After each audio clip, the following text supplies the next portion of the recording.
Oh, okay. So we're excited to share a couple different things with you. We just have an hour, so it is going to be a little bit on the fast-paced side, but we're going to try to keep a bit of time at the end if there are any questions. I guess I'll be kicking it off, and really what I want to start off with is just a quick primer on AI. It'll be very short, just getting you familiarized with some of the concepts just to level set. A lot of the examples I'm going to talk about today are going to be more healthcare oriented, but by no means is AI just in that space, and we can talk about other use cases if people are interested as well. So, getting started, and many people, and I would say the average population really thinks about AI in this sense. They look at Hollywood and they think, okay, well, it's some sort of generalized intelligence that's doing things and it's off on its own and it's being autonomous. Some of them are positive, some of them are negative, and some of them are, let's say, morally ambiguous. That's not necessarily what we're talking about today. While this is a nice little dream for the future, really what we're talking about when it comes to AI is more of this.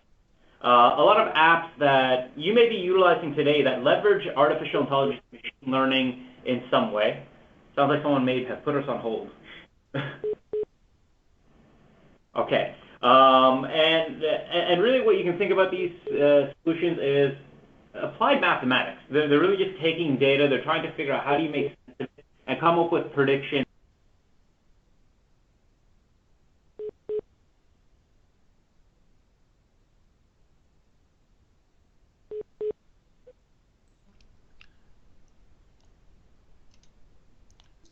Hello, can you guys hear me?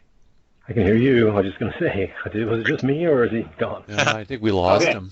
Oh, there we go. Oh, there we go. We're here. Sorry. Good. I think we were hearing the beeps and we thought someone put us on hold. So. Yeah, there was that was my fault. My apologies. I was trying to find the beeping, which I muted. So 647-354-1006. You've been muted, and email me if you want to be unmuted. So I guess start from the top. I don't know where you guys lost us. Just a minute, just the last sentence. So, yeah, please continue.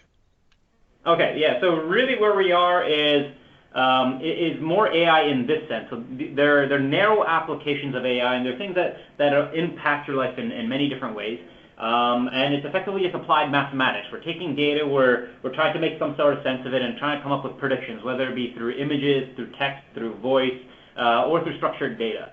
So when it comes to things like Netflix and Amazon and Spotify, what they're looking for is how do I recommend things based off of who you are as a person and the different attributes of the products or services that you're consuming.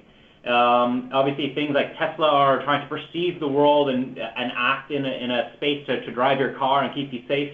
And then Facebook is trying to do a whole bunch of different things as are Google in these areas. And there are many different aspects of artificial intelligence and machine learning that you utilize in your day-to-day life that you may not necessarily know. Even things like keeping your mobile networks as efficient as possible. There's a lot that goes on in the background. So there's a lot that can be said about the history of AI, and this is one timeline of it, and I would say a little bit more of an IBM-centric version of it. And for us, it started way back when, probably around in 1956, where there was something called the Dartmouth Conference, and this was a collection of professors from Dartmouth, as well as Carnegie Mellon, Stanford, MIT, a few other universities, as well as IBM. And they're really trying to determine what it means to develop an artificial intelligence and codified the terminology that was previously mentioned by I guess, some of our first computer scientists. Over time, we've had development in that space, and as well as a few different things that people have called AI winters, where progress really didn't grow. And very recently, we start to see a real increase in the application of AI and success in this space. And there's a couple different points that explain that. One is data and compute power, as well as different methodologies. So in 2011, we had our second grand challenge, our first being the chess with Garry Kasparov in 1997. But in 2011, Watson was put onto Jeopardy, where it won a 2-day bout against Ken Jennings and Brad Rutter. This was an impressive engineering task that demonstrated that we can now start to understand language through computers in a more natural way and answer questions that are massive at scale. And that really prompted IBM's focus to start applying some of these technologies in other spaces. So healthcare is a really large one. So the Cleveland Clinic, Memorial Sloan Kettering, the Mayo Clinic, we've been working with them on various different applications. And all of these providers, as well as universities, are now really working in the healthcare space with other providers as well, identifying things like cancer detection. And I'll talk about that briefly as well. Now, we come to today, and we've already started thinking about different challenges, applications of quantum computing in healthcare as well as in combination with machine learning. We have another great challenge called Project Debater, which is more about how do you formulate arguments and have a debate with machine in a way that has structured conversation. And various other providers around the world are tackling different problems, whether it be computer vision, reinforcement learning, structured learning, and otherwise. So as I mentioned, data is really core to why we've seen this explosion. Majority of our data in the past used to be structured in nature. And when I say structured, I'm talking about things that can be put into a table. But really what we're finding, and by next year, we'll find that the vast majority of our data will be unstructured in nature, and that'll continue to grow rapidly. So there's a lot of insights that need to be earned from devices and sensors, medical imaging, natural language text, other images. And in order to capture that insight, you need a few different applications or methodologies that stray away from traditional machine learning algorithms of the past and move more into reinforcement learning as well as deep learning tasks. So some of the use cases that you can think of and that I've mentioned already, things like recommendation engines, natural language processing, predictive analytics, image analytics. These are all different ways that you can utilize AI. And then another area that I am not going to really talk about a whole lot today is reinforcement learning, where right now it's been an interesting application to play video games and board games, but it'll be interesting to see how AI that acts as an agent and learns from experiences can be applied in other areas as well. So when it comes to AI, there's a lot of benefit that it can do. It can take in unstructured data and provide you insights. It can provide you predictions, and it can prove outcomes. But there are ethical considerations that you need to keep in mind. And I really want to talk about three stories that outline the ethics, the impact of AI in three different ways. So the first one is breast cancer detection. As early as about a year and a half ago, we were starting to find that there are some algorithms that are better than the average radiologist at identifying breast cancer through high quality, high resolution scans. So the caveat being there, the high quality, high resolution, where not all data may be available in that state, but it's definitely a promising outcome. So we're seeing that the application of AI from an ethics perspective is a positive one, in the sense that it's improving outcomes for patients and it's improving outcomes for healthcare providers, and that can be seen extremely positively. The middle example is about Dave Ferrucci's father, and many of you are probably thinking, well, who is David Ferrucci? And that's a reasonable question. So David Ferrucci was the lead engineer who led the development of Watson for the Jeopardy challenge back in 2011. His father earlier in his life had a heart attack that put him into a coma. The doctors, after looking through his case, came to the conclusion that given his state, the likelihood of him being brain dead and not coming out of it was extremely high, and as a result suggested to David that he should sign a do not resuscitate form. Now David, talking to the doctor, asked, well, I understand the statistics, but how do you know that my father will not come out of this coma? To which the doctor's response is, well, looking at the data, the likelihood and the frequency in which we've seen these similar cases, that's just been what has happened majority of the time. Now, the unfortunate truth is that David did not sign that do not resuscitate. A few days later, Dave Ferrucci's father was awake and with very little to no brain damage presenting after that fact. So here's a scenario where a human failed to make the right decision, but I would say that the AI would have made the same kind of decision. It's a statistical solution that is looking at data, it's looking at previous instances and saying, how do I predict what the future outcome of this scenario is? And in all likelihood, it probably would have said the same thing. And that says a lot about the way that we tackle problems. It's not just about statistics, especially when it comes to an individual person. You have to think about, how do I know the determinism? Am I playing with the emotions of this scenario? Am I realizing that this is a person's father? And they're not interested in just hearing statistics. They want to know why exactly and what is the cause. And AI doesn't necessarily give you causes, it gives you likelihoods. It's focused on the chance that something can happen. So this is an area where AI and humans both were somewhat fallible in this case. But then I'll talk about the last example, which is pacemakers in pregnancy. A lot of pacemakers nowadays are being trained in a way where they're taking data and they're trying to understand whether or not some form of time series data, so heartbeats, demonstrates an issue which requires the pacemaker to intervene. The problem is many pacemaker developers haven't thought about including the data sets of pregnant women in this case.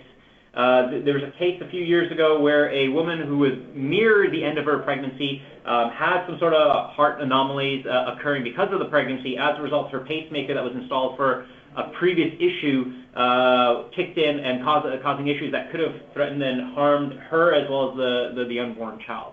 So this is a scenario where the developers of AI or the developers of any sort of algorithm need to consider all of their end users. They need to make sure that their data is not biased in a way that excludes someone that could result in poor outcomes.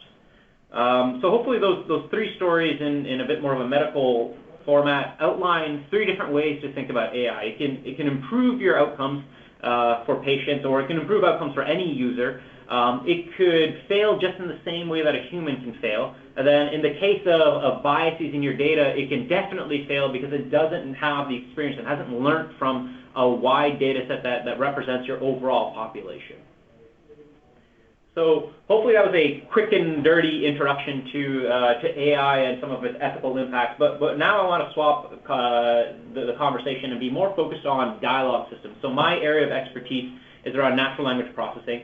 Dialogue systems have many different words. You've probably heard chatbots or chatterbots or virtual assistants or virtual advisors. They're really any sort of system that's somewhat like your Google Home or Alexa or Siri, something that you can communicate with both in text as well as in voice, and get an answer through some sort of messaging platform.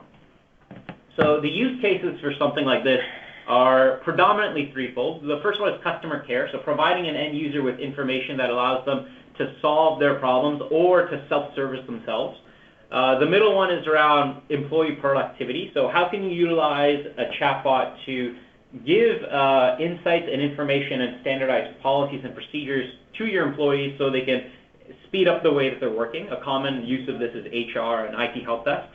And the next one is just conversational user interfaces. So for any user, how can I, through voice, interact with some sort of information or a device in a way that improves my efficiency without requiring my hands or text? So how do these chatbots work? Well, the first thing that you do is you create intents. You classify a bunch of questions that are similar. So you're taking end-user representative utterances that can come from chat logs or from your own intuition or previous conversations, and you're saying that they group together as a similar sentiment. So in this case, we have a few questions about resetting a password. So we have some people who have mentioned that they've forgotten a password, some people saying that they need to reset a password, some people who are just saying that they can't log into the website. And to us, they all seem to suggest that the same kind of intent, that here is a person who wants to reset a password. Once I take that intent, when I see brand new questions, I can extract that information. So in this case, I see a question that says, I've been frustrated, I haven't been able to log into the online billing system. We've identified that this is clearly a password reset. This is a question that Watson has never seen before, but it's identifying the same kind of intent.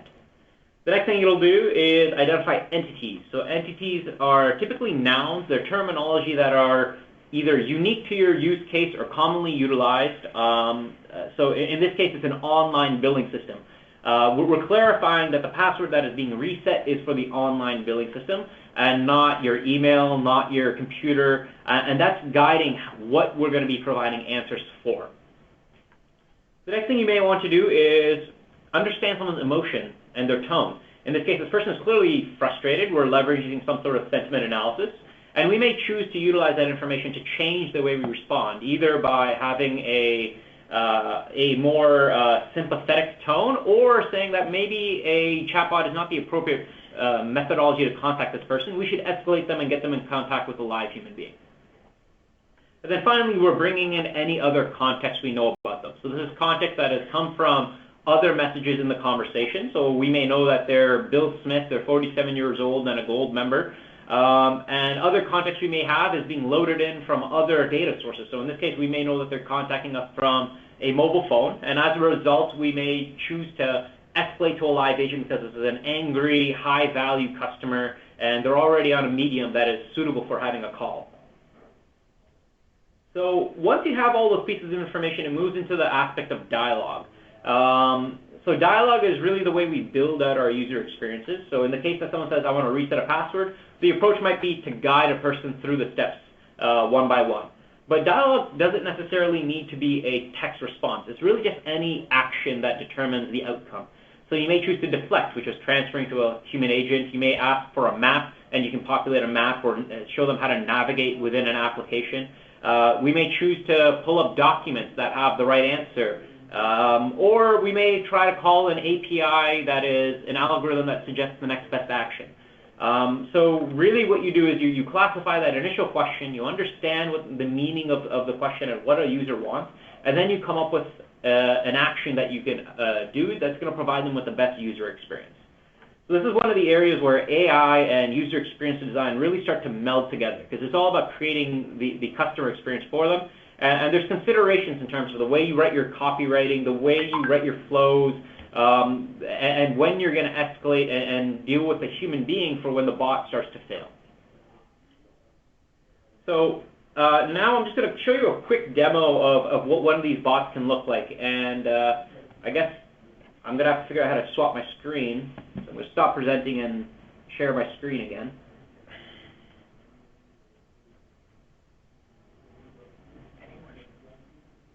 In the meantime, any questions on what we've talked about so far?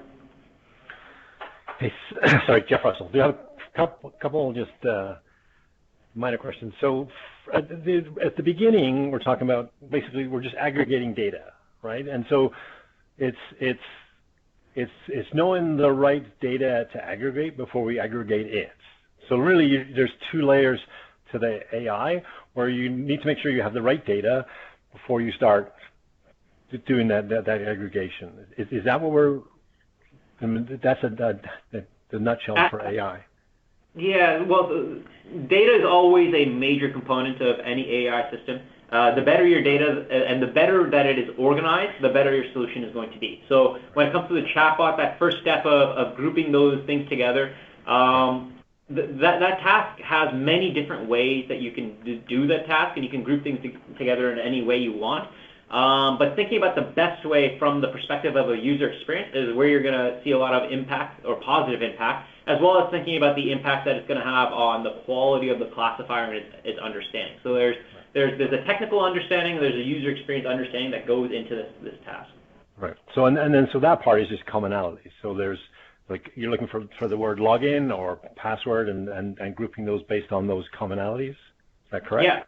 Yeah, exactly. And now, in the past, a lot of this task when it comes to chatbots had to be done by hand, and I would say many platforms continue to require you to do that, which is understandably time-consuming. So our Watson Assistant platform is also one of the only platforms where we utilize AI to train the AI. So we try to pre-cluster things for you based off of what we see as a recommendation and suggestion on how you should create your intents.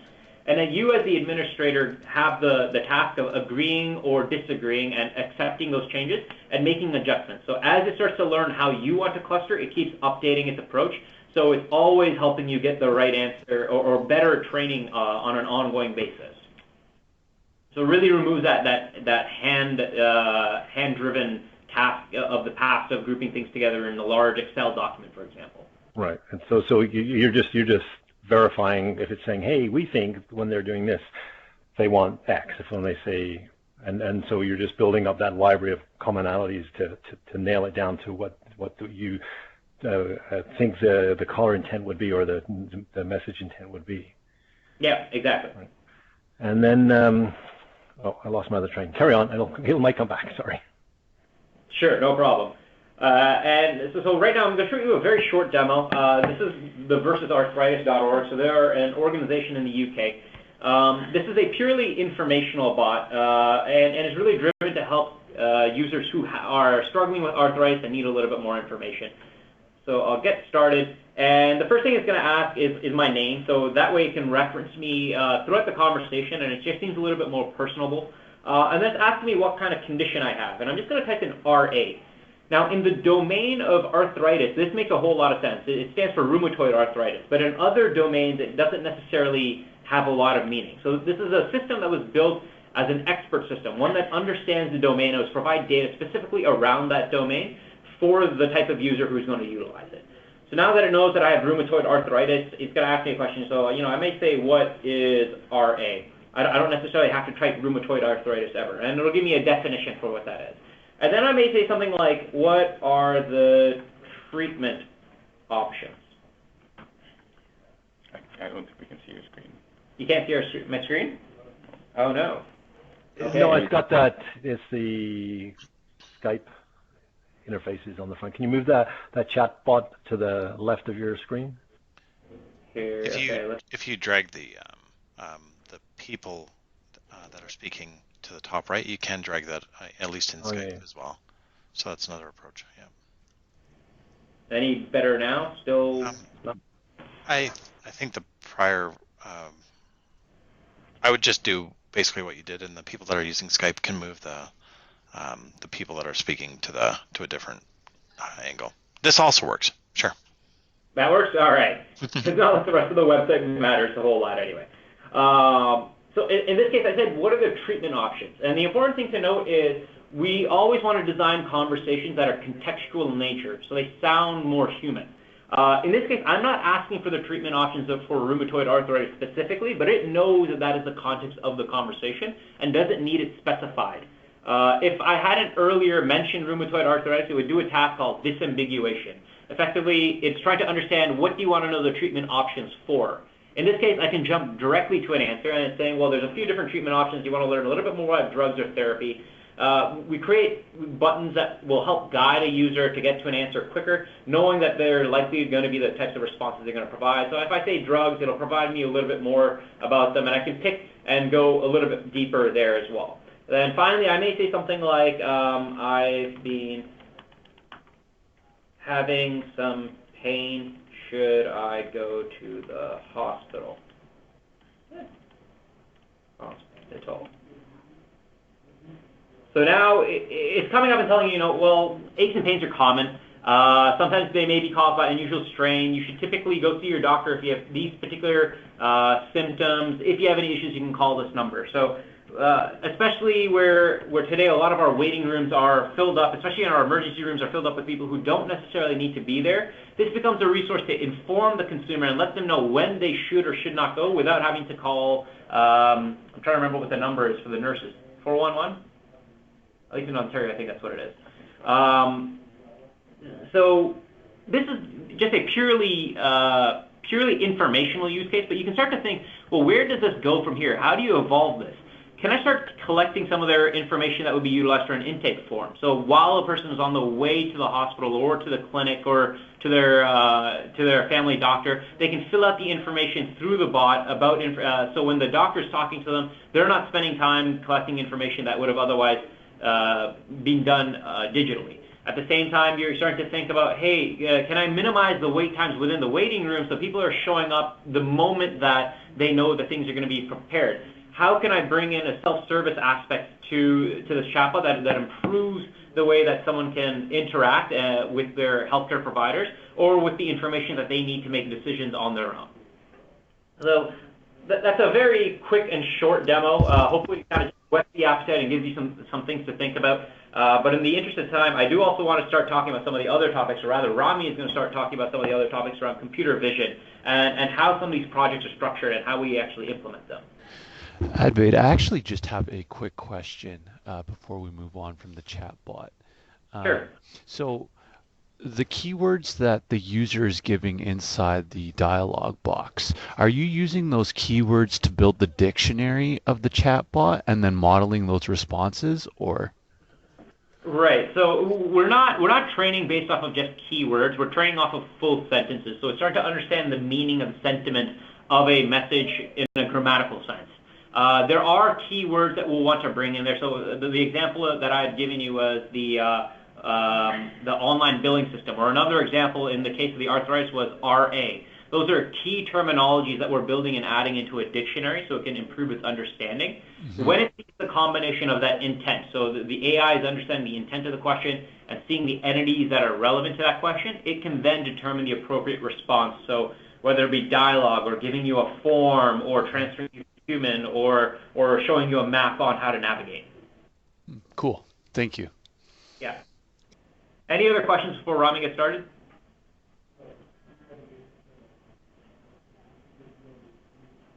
All right. Well, kick it off. All right. Thanks, Advait, and thanks, everyone. I'm going to talk to you guys today about visual recognition. My goal today is to give you a good understanding of it and give you our point of view on how it can provide value in the business context, and then walk you through a couple of examples of where we've applied visual recognition with the hopes of spurring some ideas on your end on how it can provide value for you at AHS. So the first thing I want to do is just put us all on the same page in terms of what visual recognition is.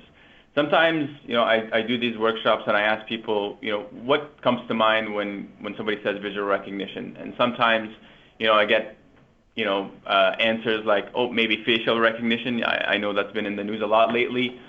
Sometimes I get these funny responses like somebody mentioning that there's an app called Not a Hot Dog, which is basically an app that you can download or where you upload a picture and it tells you whether it's a hot dog or not. And although these are examples of visual recognition, in our context, it's more about how do we leverage data science and machine learning, which Advait introduced, to extract visual features from images or video to provide business insight and value.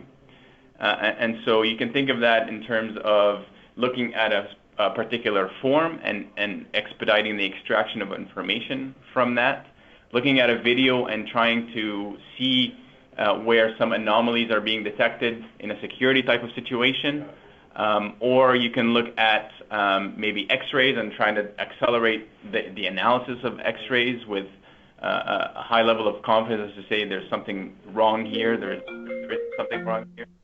Or you think of quality assurance inspections in industrial scenarios, so manufacturing or rail, which I'll talk about today, or otherwise, where you're trying to find defects and that sort of things.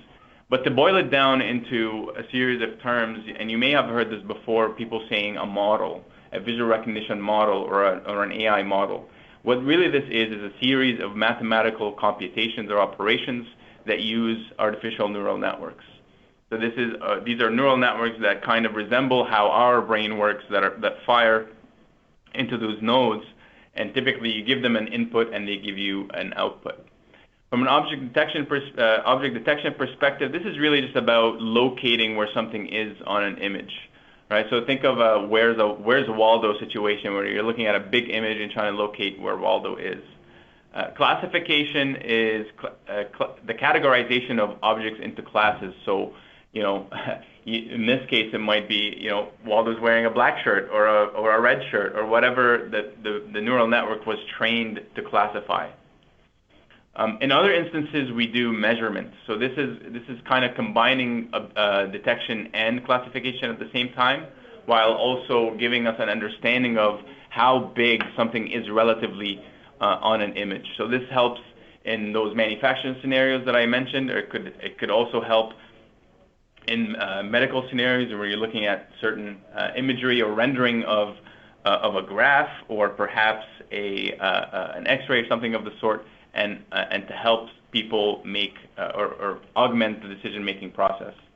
Another thing that people tend to think about with visual recognition is optical character recognition, or OCR. This is about looking at an image, whether it's a picture or a form or a PDF or a document, and extracting text from those images. This could be looked at in a couple of ways. There's an easy way where it's a very nice high-quality image where things are very easy to extract out, and there are some off-the-shelf solutions that actually do that. Adobe, for example. But there could also be tough examples where you have historical data of documents that have been scanned perhaps multiple times, and the document is losing its quality, but you still want to expedite the processes associated with reading those documents. So that's OCR. Pipeline is essentially different combinations of what I just mentioned that are stitched together to give you a singular business-relevant output. So you might be doing a detection and then a classification and combining that with OCR and a measurement to give a particular user who's interested in knowing something exactly what they need to know. Now, why would businesses such as yourself want to consider visual recognition? The first business driver is saving time and money. So a lot of the time there are very time-consuming tasks that are undertaken by enterprise employees. I'm not sure why some of the text isn't showing there. Maybe that's just for me. But the idea is to optimize maintenance, inspection, or detection of these objects that I mentioned in a very consistent way. Another reason this brings value to business is it digitizes manual processes. So the idea here is you have many different types of employees doing many different things. Some of them are mundane, some of them are higher value. And the idea is to allow these employees to switch their focus away from the more mundane tasks and more towards the tasks at hand, which require higher specialized skills that we actually cannot automate or that are not good candidates for automation. And that really paints the picture for the organization of the future. The third business case driver is making business decisions based on data. So a lot of the time now we are talking to our clients about how do you make decisions that are based on real information that are observed in the field and less so based on human experience and word of mouth and that sort of stuff. So visual recognition brings value in that perspective because you can load a lot of these different documents or images and process those much faster and give you the decision points that you need to ultimately make a decision or make a business case for something that you're trying to present a case for in your organization.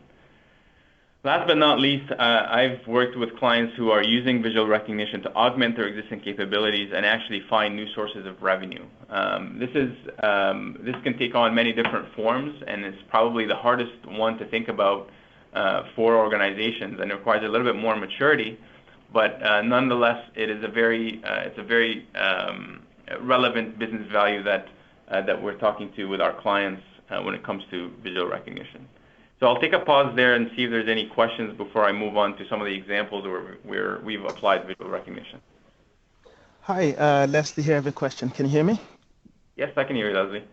Yeah, so I understand that AI is capable of exhibiting or emulating emotion, and it is also capable of sensing emotion disposition through text, through audio, and images, which is what you just spoke about, computer vision. So my question to you is that enough to state that AI is capable of emotion in a holistic sense? If not, what's missing? So maybe I'll answer that. There are a lot of different ways that we can do some sort of tone or emotion analysis. So as you mentioned, through images, it's about facial expression. Through text, it's really just more of a semantic thing, and typically works better with larger amounts of text. Voice-based emotion, I believe, is physically possible. I don't really know a whole lot of people who have done it well.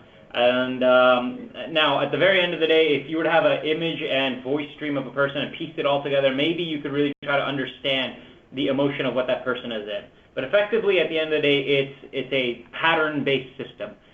So it will fail from time to time, and I would say it has no understanding of emotion at all. It is just looking for patterns that it's seen and and is trying to mimic it. So depending on your use case, you may want to be careful in the sense that you don't want to apply the emotion analysis because it could get it quite wrong, and in which case that could be poorly handled. And you may want to have a bit more of a neutral tone and make it very clear to the user that this is not a system that is supposed to mimic a human exactly. Okay. My question is mainly based on, I saw several videos of Sophia the humanoid. Yeah. So to me, just listening to Sophia speak, it was Google search with the voice. The emotions were missing, which made it very clear that that is not human, although what's being said sounds like it is. Right. So even with speech synthesis these days, they're starting to come up with AIs that can respond back, and its tonality is tweaked in a way that just sounds a little bit more empathetic.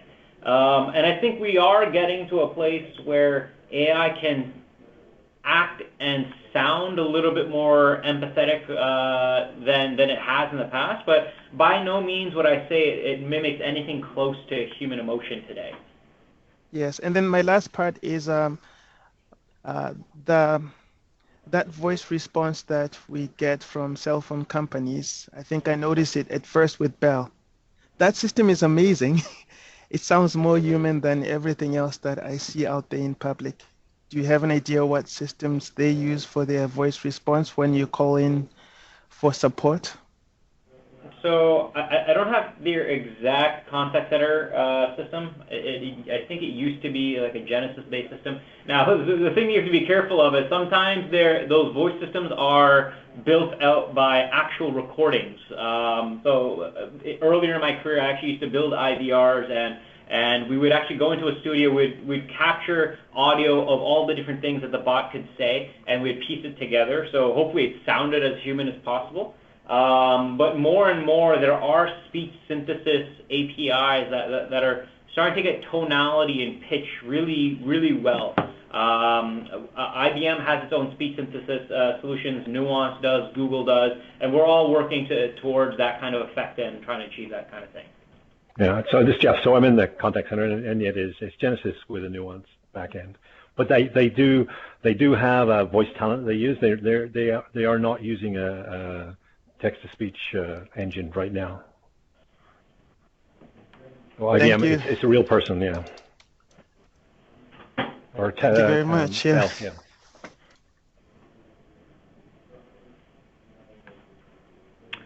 All right.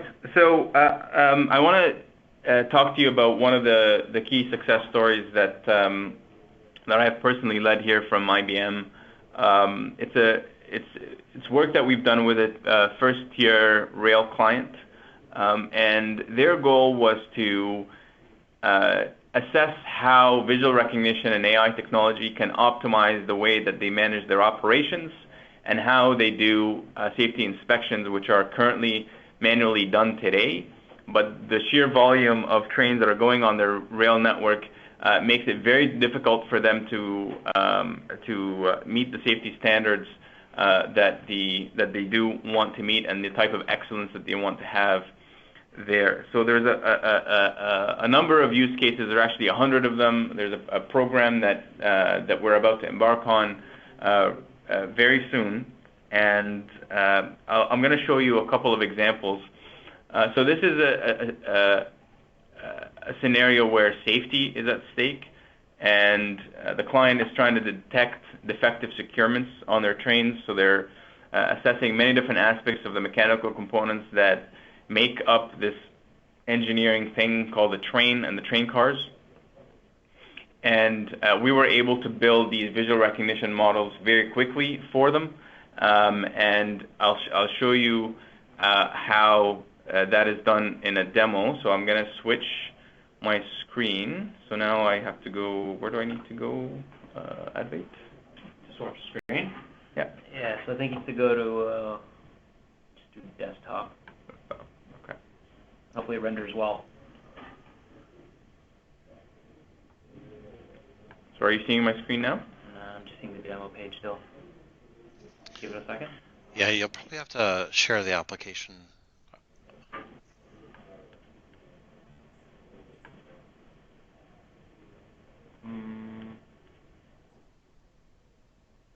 Yeah, on the Mac, it doesn't give you an option for application, just desktop. Okay. Is there a way that we could open the demo in a web browser and then share the web browser as an application?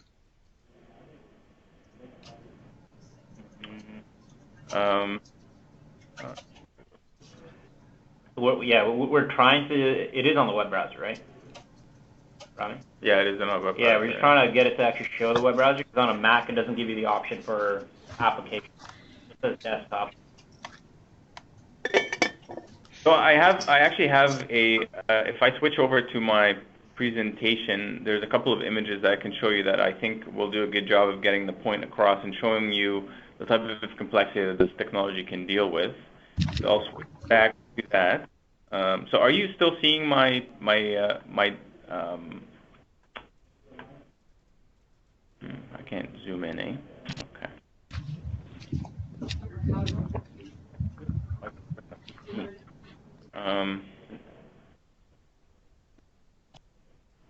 Okay, stop presenting, then present. Does that work?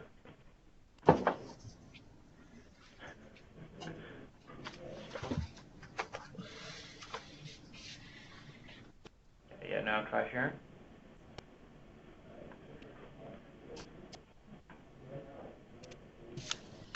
Are you able to see my screen now? Not yet. Not yet.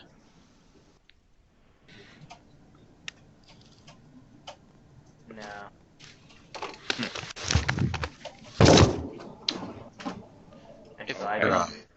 If you're interested, I could probably share the screen on my computer, or I don't know if it's interactive, but that might be an option. Do you want to send it to me? Yeah, sure. I'll just send it to Advait, and he will share via his screen because he's done this before. Sorry about that, guys. No problem.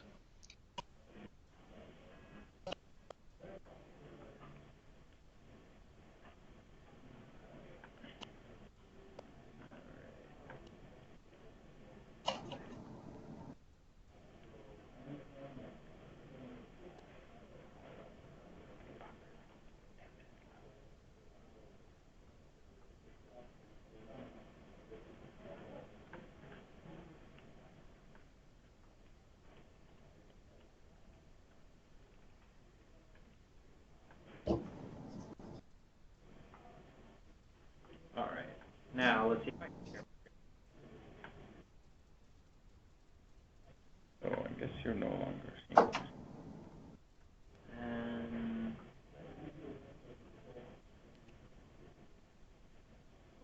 Are you still seeing my screen by any chance, folks on the phone? Not yet. No. Not yet. Yeah. Do you want to share the application of your PowerPoint, and then we can? There you go. Yeah. Okay. So you see the screen now? There we go. We do. Okay. Perfect. So in the interest of time, I'll just focus on the one that I think is the coolest in my view. And remember, again, there's 100 of these use cases. I'll just show you one for today. This is a view of a train coupler, right? So this is the mechanical mechanism that keeps trains together and prevents derailments and train detachments from happening. And the way it works is you see in this image here, there's a number of plates with bolts on top of them. Right, and these bolts is really what keeps that in place. So the visual recognition machine learning model that we built is first of all detecting where those plates are. So you see those big rectangles.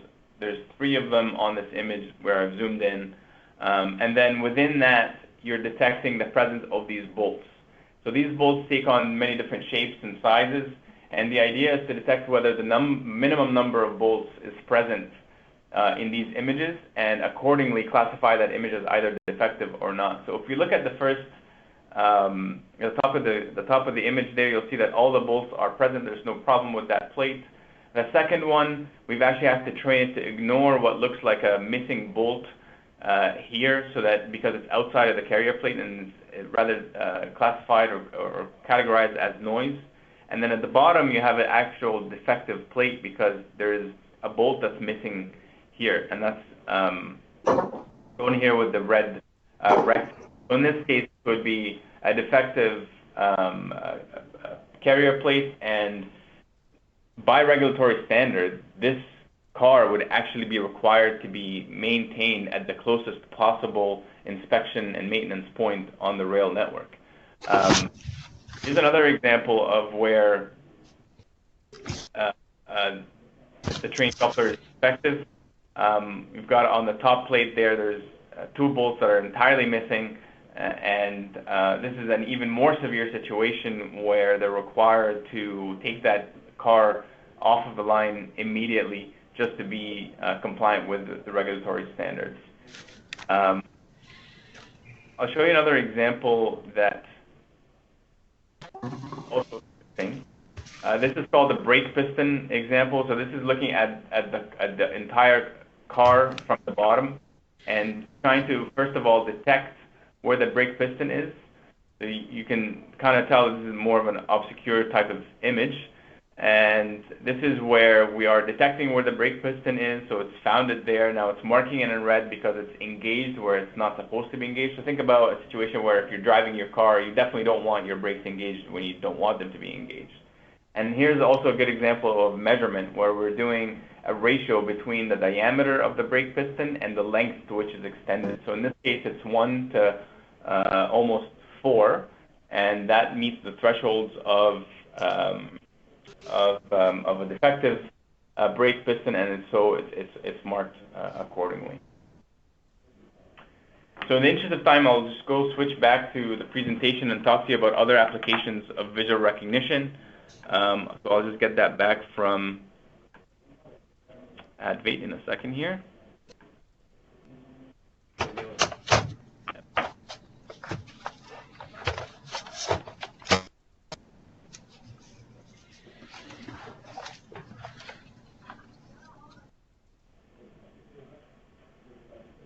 Uploading again. It's because we removed it. All right. So while we're waiting, any questions on that? So earlier on, I was talking about breast cancer detection from CT scans. You can kind of start to think about how the same image technology is, identifying very minute details for the sake of classification of issues, and that's how it's being utilized there in terms of radiology. All right. If there's no questions.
That for downstream processing.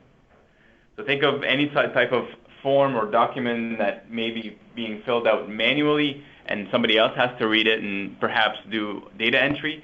This is the type of technology that can help automate that. Here's a slightly different one.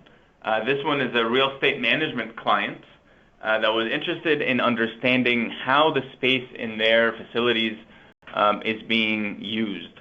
And so what we built here is a machine learning model that can detect humans from different objects and is tracking the movements in that public space to understand which areas are being used the most, where the highest traffic levels are, where do I need to make sure that there is consistent maintenance so that I can kind of prioritize the way that my maintenance crew is taking care of that area in order to optimize the user experience of that client's customers. So again, it's a detection, it's a classification problem, but utilized this time not on documents or images, but first of all using video rather than images, but also where it's a much more open space that people are using.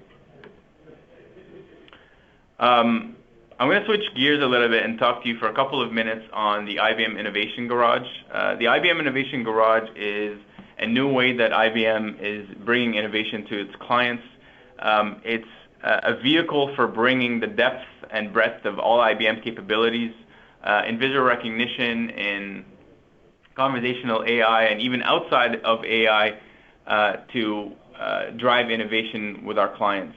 And so what it's really meant to do is it brings a core team of dedicated resources that help drive innovation, not for you, but with you, and trying to bring all these technologies together, allowing us to do hypothesis testing. It allows us to do very quick MVPs, and in a structured format allows us to go through many iterations as directed by a governance that is decided upon with IBM and that makes sense to our clients, to go through from an idea all the way to putting something on the market. And the reason we believe in this type of methodology or approach is because IBM has the IBM Institute of Business Value, where we interview and we gather a bunch of market data, and we ask our clients across different industries about innovation and how they view innovation.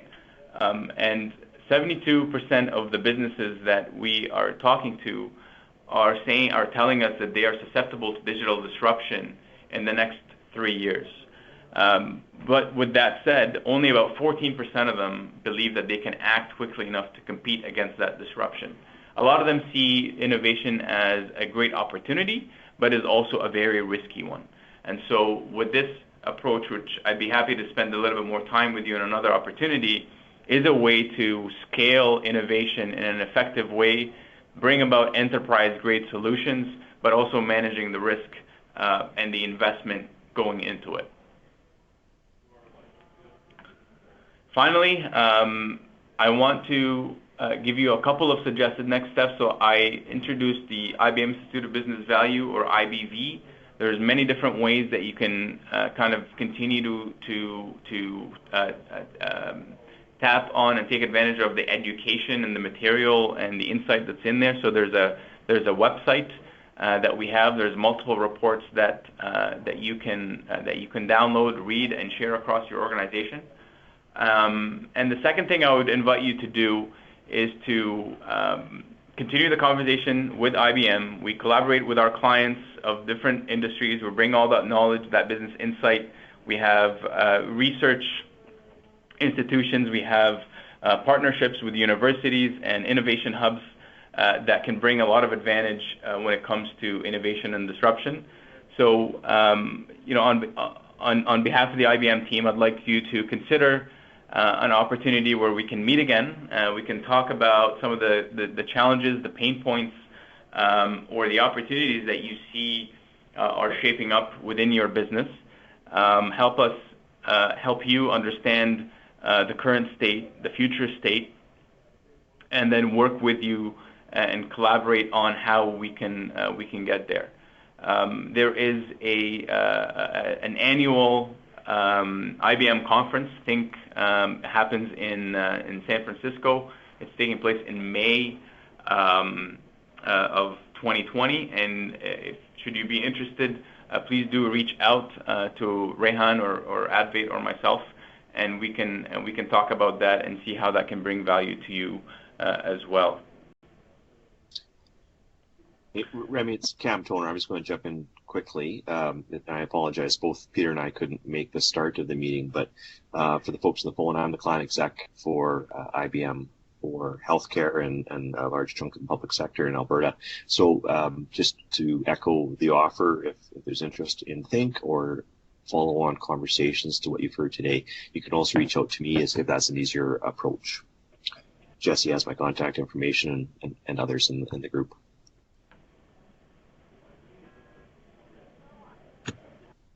Thank you, Cam. Are there any questions or any comments or feedback? We're nearly at the top of the hour. I just want to make sure that if you do have something that we can use the time to answer. I had a question there, if you don't mind, real quick. I wanted to know a bit more about the content analyzer. I understand it works with unstructured data like PDF documents and images and that sort of stuff. I suspect there's a like from a in the business world there's like vast majority of applications for something like this. Considering that there are still industries out there and businesses out there that are not fully digitized. I'm kind of curious as to how what have you guys seen in terms of traction on this analyzer and whether or not it's part of the Watson suite of products. Yes, so it is part of the Watson suite, and it has a couple of different facets. One facet is the primary or more basic facet is to digitize documents based on certain,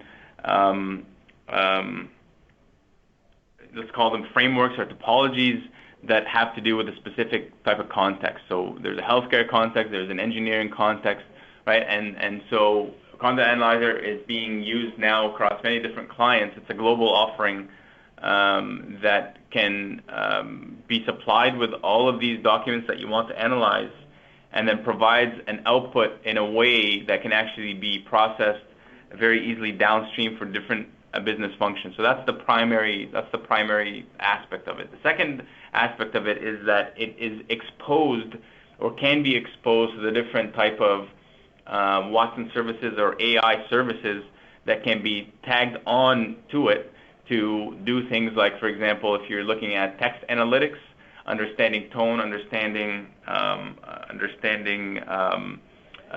think somebody from your side was mentioning emotions and that sort of services, but also very importantly, understanding intents, understanding content that can be used for responding to that document. So think of RFP type of situations where you're trying to extract key requirements out of large documents. It can also be used in situations where you're trying to read documents containing tables and whatnot, and presenting and aggregating multiple tables and the data within in a summarized, concise, and easy to understand manner. So a major offering from IBM has the ability to be flexible to cater to different needs. It's very business user friendly, so even our clients are using it themselves to do that extraction and that processing, and it can bring value in many different ways. So I'm happy to do another demo of that or facilitate that for you if you're interested. Thank you for that. Just to follow up on that, do you have to tweak the analyzer or retrain it for every vertical that that IBM gets engaged with?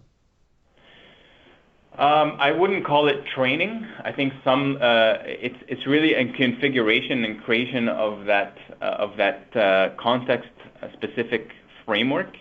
So there are certain concepts that are relevant in engineering, for example, that are not in healthcare, and so you would just need to introduce the idea of patient, and that's something that you can actually do in minutes. So it's not a very onerous, training type of task that would need to be done in order to configure it to a particular client scenario or industry. Cool. Thank you. We're at the top of the hour here, and I'm sure people will have the next meeting. So I want to take this time to thank IBM so much for the presentation. It was extremely interesting, and if anyone has any questions for IBM, their email addresses are in the chat window, and look forward to meeting you at the next AI COP meeting. Thank you very much for your time and giving us the opportunity.